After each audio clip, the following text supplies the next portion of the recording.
زي ما انتوا شفتوا الفيديو اللي فات، احنا عملنا التركي، غسلناه ونضفناه ونقعناه وحطيناه في التلاجة، وقلت لكم هننقعه قبلها بيوم. جيت بقى يوم العزومة الصبح، طلعت التركي، رميت المية، نضفته كويس تاني. الحاجات اللي ماسكة فيه دي شوية روزماري، مش مشكلة ما تقلقوش. وغسلت المكان اللي هو كان فيه، كان منقوع فيه، وهحطه هنقعه في مية تاني، وهسيبه حوالي ساعة كمان. المرة دي هنقعه في مية بس، من غير ما احط اي حاجة تانية. مية بس. هنضفه طبعا كويس تاني، يعني هديله غسلة حلوة كده تاني، وبعدين احطه في مية وانقعه حوالي ساعة واحدة بس. وبعد كده هبدأ اتبله. قلت بقى هنا انضف كل المكان التركي، طبعا بنضف كل حاجة واعقمها كويس. وهنغسل حوالين الحوض، الرخامة والحنفية، كل حاجة كل حاجة مسكناها في البروسيس بتاعة تنظيف التركي. في المنيو بقى قررت اعمل محشي. عادة التراديشن هنا لما بيعملوا ثانكس جيفينج بيبقى جنبها جرين بينز كاسرو، وبيبقى كمان معاها المشت بوتيتوز، ومعاها ماكن تشيز. طبعا مش كلنا بنحب الحاجات دي، فقررت اعملها ميكس بين الشرقي والغربي. فهعمل محشي. المحشي انا كنت عملت فيديو قبل كده، نزلت فلوج، يعني فلوج من الفلوجات، نزلت فيه طريقة المحشي كاملة، هحطه لكم في صندوق الوصف عشان اللي عايز يعرف المحشي بيتعمل ازاي. وقلت بقى ايه، احشي عشان اخلص بسرعة. وانا قاعدة لقيت جوزي وابني جايين بيقولوا لي محتاجة اي مساعدة. قلت لهم والله يعني احشوا الفلفل، يبقى كتر خيركم. فقعدوا بصراحة ساعدوني، قعدوا يحشوا الفلفل وانا حشيت الكرنب، فخلصنا في وقت قياسي الحمد لله. هحط المحشي، غطيته وهحطه في التلاجة. ما تعملوش المحشي قبلها بيوم، لانه الرز بيبشلل، ما بيبقاش طعمه حلو، عشان ما يعجنش كمان منكم في السوا. كده تقريبا عدى حوالي ساعة ونص. هطلع بقى التركي وهصفي المية منه، وهغسله غسلة أخيرة لآخر مرة. ليه بغسله كتير؟ عشان كل مرة بيصفي الزفارة بتاعته، فما ينفعش أخده على طول كده واشتغل عليه، لازم اديله غسلة مرة كمان. دلوقتي بقى جاهزين نتبله. احنا الفيديو بتاع المرة اللي فاتت جهزنا فيه الزبدة والحاجات اللي هنحطها عليها. في الفيديو ده هنجهز الحاجات اللي هنحطها مع الزبدة.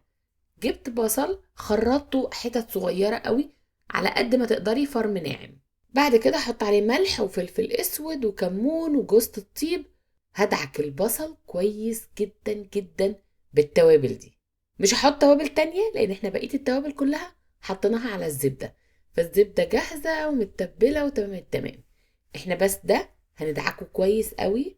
وبعد كده هجيب بقى التركي وهبدأ أدخل صباعي أفصل بين الجلد وبين اللحم، وهجيب البصل اللي أنا جهزته ده، وهبدأ هحط الأول جوه التركي من جوه، وهتأكد إني أحط تحت وفوق في كل حتة، يعني هتبل من جوه كويس قوي بالبصل.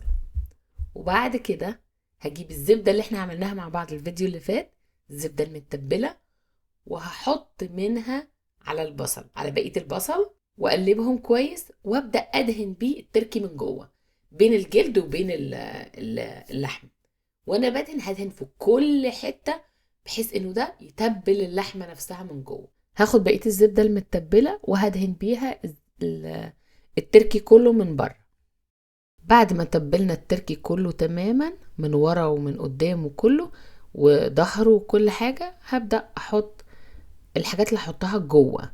في ناس تحب تحشي رز، في ناس بتحب تحشي اي حاجه بتحبوا تحشوها احشوها. انا هعمل الرز لوحده بره، فهحط فيه بطاطس وتفاح روزماري وجزر وفلفل اصفر. طبعا احنا كده كده حطينا بصل متبل جوه. وهحط فيها واحدة بطاطس اقطعها مكعبات كده، واحطها فيها مكعبات كبيرة واحطها جوه. دلوقتي بقى هشنكل الرجلين في البتاع اللي هي اوريدي كانت جاية معاها، وكان فيها الرجلين متشنكلة فيها كده. هحط معاه بقى، عشان التركي بتاعك وانتي بتسويه يكون طري وطعمه حلو، لازم تحطي معاه شوية مية او شوية شوربة. انا هحط معاه شوية مية، وهحط لو عايز تحطي خضار معاه تحت في الصينية حطي، بس انا عاملة الحاجات دي كلها لوحدها. اخر حاجة هعملها هرش رشة توابل خفيفة كده على وش التركي من بره، وكمان هحط شوية فلفل احمر على الوش كده، هغلفه واحطه في الفرن. مش هفتح عليه خالص قبل 3 ساعات، هو ما شاء الله حجمه كبير، فغالبا هياخد 3 ساعات 3 ساعات ونص في الفرن على درجة حرارة متوسطة. ما بحبش احطه على درجة حرارة عالية عشان يستوي براحته. يعني حطيته على 375 فahrenheit وسبته، يعني خد مني 3 ساعات ونص بالظبط. دلوقتي بقى هعمل شوربة خضار، بس شوربة الخضار هعملها بكفتة يعني زي ميت بولز كده، هعملها صغنونة خالص، لانه في ناس ما بتحبش التركي. انا عن نفسي مش كيفة اكل التركي، فهعمله عشان اللي ما بيحبش ده يبقى عنده اوبشن تاني في قلب شوربة الخضار. هعمل عليها بيضة كأنك هتعملي كفتة. حط عليها فلفل احمر، بهارات، فلفل اسود. هحط عليها بقى شوية بودرة بصل بودرة، شوية جوز الطيب، شوية ملح، شوية بقدونس. هقلبها كويس لحد ما المكونات كلها تتجانس تماما. هعملها كورها كور صغيرة قوي واحطها على جنب، واحط الحلة على النار واحط زبدة. بعدين هجيب بصل اخرطه حتت صغيرة قوي واحط البصل عليها وافضل اشوح في البصل لحد ما يبقى قريب من بصل الكشري. اول ما البصل يقرب يحمر كده هنزل عليه بطاطس متقطعه مكعبات صغيره، بطاطسيه واحده بس، وبعدين هحط ورقه لورا، وبعدين هحط الكفته الصغننه، هديها تشويحه كلها مع بعضها شويه كده، وبعدين هحط الميه. او لو عندك شوربه حطي شوربه، بس انا هحط ميه واحط عليها واحده ماجي وهحط عليها شويه مستكه والتوابل العاديه بتاعتي وشويه فلفل اسود وملح. واول ما تاخد غلوه هنزل عليها الخضار، هغطيها واقلب عليها واسيبها تستوي براحتها. شوربة الخضار بتستوي على طول، يعني 15 دقايق كده ونبص عليها. اتفضل شوية من اللحمة المفرومة اللي انا عملت بيها الكفتة دي، فهستخدمهم. كان عندي بتنجانتين، هقطع البتنجان شرايح وهعمله صينية في الفرن، وعملت كمان صينية بطاطس، بس مش هصور كل حاجة انا عملتها عشان مش عايزة الفيديو يبقى طويل قوي. جبت البتنجان عملته شرايح زي ما انتوا شايفين كده، وبين كل شريحتين هحط لحمة مفرومة وهطبقهم مع بعض كده وهرصهم، وهحط معاهم ورق لورا. وكنت عاملة على جنب بصل متخرط حتت صغيرة قوي ومعاه طماطم متخرطة حتت صغيرة قوي، هحط عليهم التوابل، ملح وفلفل وكمون وبهارات، اقلبهم كويس كويس، وبعدين هحطهم على البتنجان وهحط 3 شرايح زبدة. هحاول بايدي كده اقسم كل شريحة زبدة لحتت كده صغيرة واوزعها، وبعدين هجيب شوية صلصة واحطهم معاها. الصلصة دي انا عاملاها في البيت عشان كده فيها شوية حمص كده، ازقهم مع التركي يستووا بالمرة. كده خلصت كل الحاجات وحطيت الحاجات على النار في الفرن تستوي. صينية البطاطس استوت، هنحط على وشها شوية فلفل احمر وندخلها تاني اللي هو البابريكا، ونزقها تاني في الشواية تتشوح كده وتاخد لون.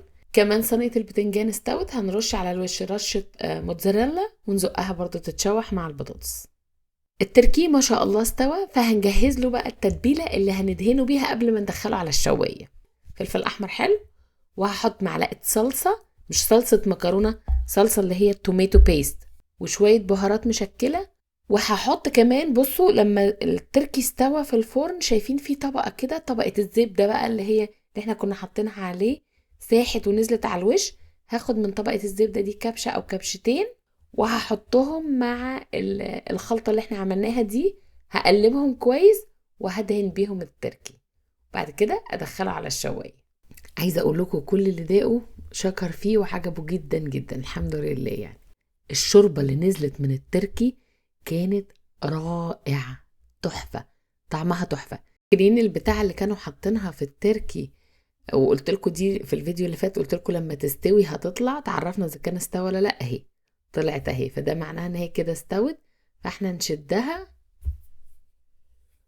ويلا بقى ندهن التركي بتاعنا. جوزي هنا كان بيساعدني، بيشيل يعني بيشيل شوية الشوربة، لانه مش لازم ندخلها كلها تاني. هسيب مع التركي شوية شوربة صغيرين بس، يعني بعد ما يتحمر كده اديله بس رشة خفيفة كده.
كده حلوين، بنكون وصلنا لاخر الفيديو بتاعنا النهارده. يا رب يكون الفيديو عجبكم.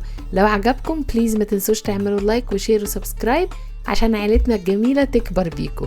بحبكم كتير كتير وهابي ثانكس جيفينج يا حلوين.